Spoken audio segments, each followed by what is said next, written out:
News channel AMS AP news కి స్వాగతం సుస్వాగతం. నమస్కారం. అనంతపురం జిల్లా అత్యంత వెనుకబడినటువంటి ప్రాంతం, దుర్భిక్ష ప్రాంతం. అలాంటి సందర్భంలో ఆనాడు ఫెర్రర్ గారు అనంతపురం జిల్లాకి రావడం, అదేవిధంగా అనంతపురం జిల్లాలో వెనుకబడినటువంటి మారుమూల ప్రాంతాల్లో కూడా ఆ రోజు ఇన్వెల్ బోర్స్ అయితేనేమి, అదేవిధంగా గృహ నిర్మాణ పథకం అయితేనేమి, ఎడ్యుకేషన్లో అయితేనేమి, అన్ని రకాల కూడా అనంతపురం జిల్లాలో ఆ సంస్థ బ్రహ్మాండమైనటువంటి సేవలు అందించి అనంతపురం జిల్లాలో పనిచేయడం కూడా జరిగింది.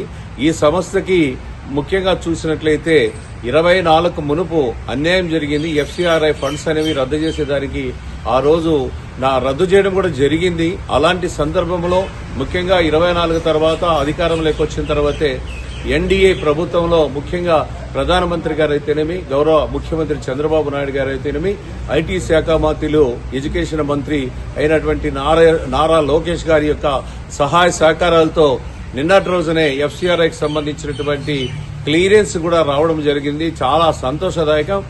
RDT సంస్థ మంచి పేరు ప్రఖ్యాతులైనటువంటి సంస్థ. ఈ సమస్యకి మరీ ఈసారి FCRIకి క్లియరెన్స్ కూడా చేయడం జరిగింది. కాబట్టి రాష్ట్ర ప్రభుత్వానికి, కేంద్ర ప్రభుత్వానికి, అదేవిధంగా అధికారులందరూ కూడా పేరు పేరున నా యొక్క ధన్యవాదాలు తెలియజేసుకుంటున్నాను. Thank you.